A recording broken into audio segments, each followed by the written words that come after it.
So in your recent past, we have the Seven of Swords.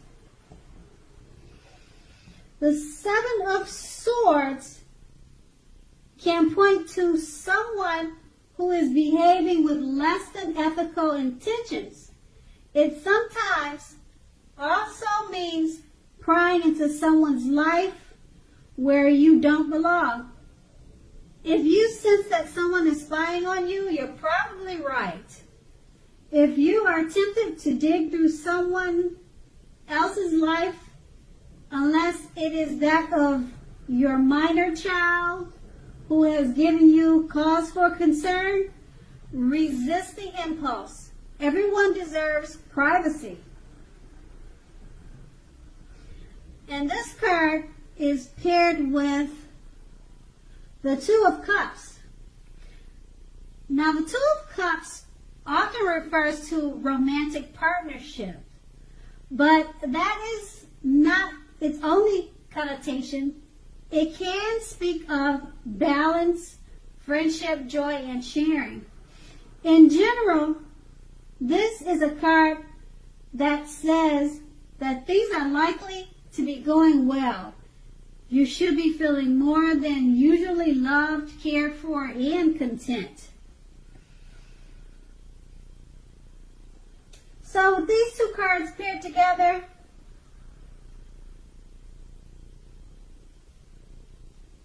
if you're sensing someone is spying on you, you're probably right. But clarify with the Two of Cups, it's most likely a love interest or romantic connotation. Just remember that. Now we move on to the present with the King of Cups.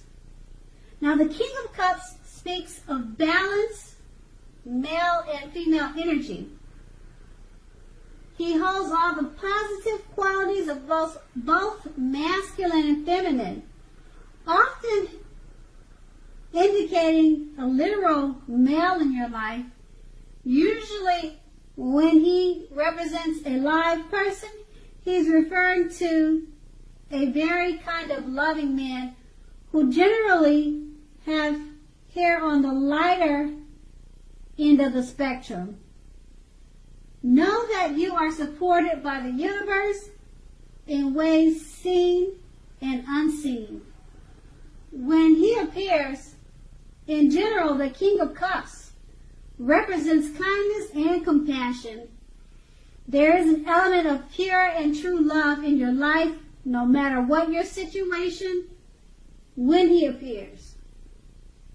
Nurture yourself and allow others to nurture yourself and allow others to nurture you. When you receive this card in a reading, that's pretty much what it's telling you.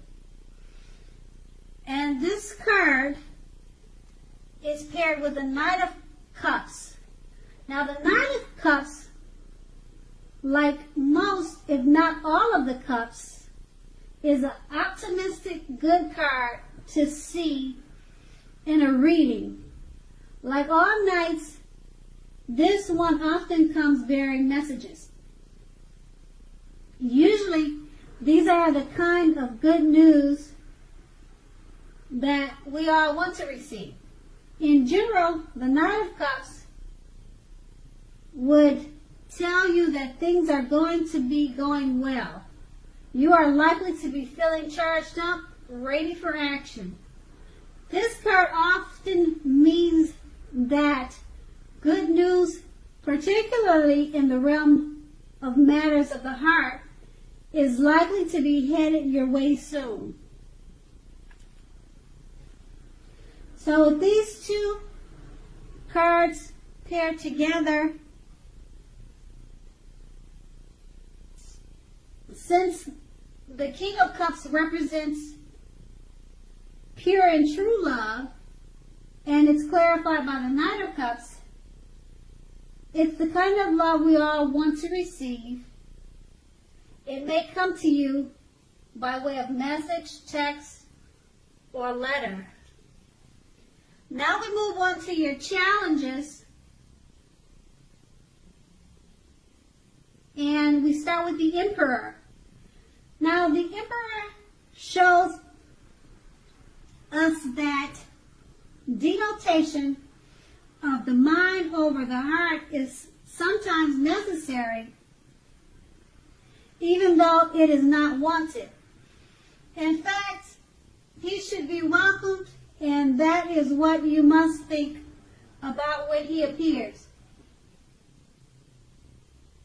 When hard choices must be made, it's important to maintain your concentration and focus. The Emperor signals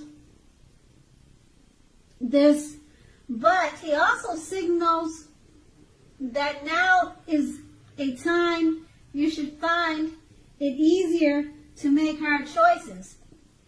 Enjoy the assertiveness and confidence that this self-control and focus brings.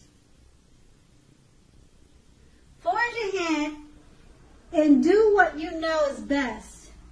If you can master yourself, then you should have little problem mastering most of the other obstacles that life throws at you. And that card is paired with the Nine of Pentacles. Now the Nine of Pentacles is one of the most uplifting and encouraging cards. This can mean that your financial worries are over for a while and that things in general will be going better than you thought possible.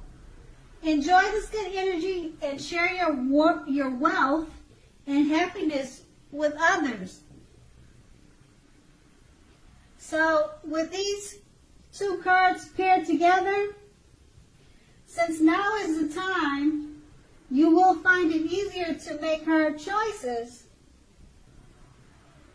Clarified by the Nine of Pentacles, indicate you had financial worries, or if you had financial worries, they will be ending and things will be going better than you thought.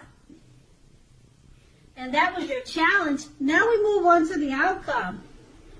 Starting with the Five of Cups. Now the Five of Cups is another card which reminds us that where we put our focus in life has a great deal to do with the quality of our lives and how well they work for us. What are you doing to choose to focus on? What are you going to choose to focus on?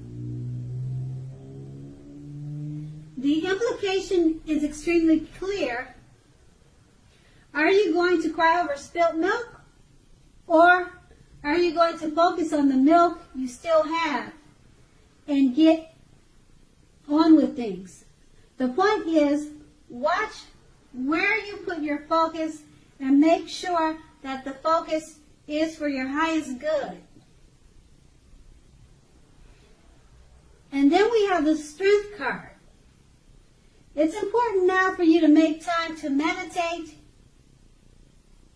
and spend some time alone, even if you are in a committed relationship and have 19 children. So don't allow yourself to spend time in preoccupation and fear. Outward things will be going all right, but what is of most paramount importance is keeping your head on straight. Not only do you have the ability, you have the responsibility. So conquer your fears, control your impulses, and never lose patience with yourself or what you're doing. So with these two cards paired together, just watch where you put your focus to. Make sure it's for the highest good and that it's not preoccupied with fear. Okay, Virgos, I hope you enjoyed this reading. I hope it's a great month for you.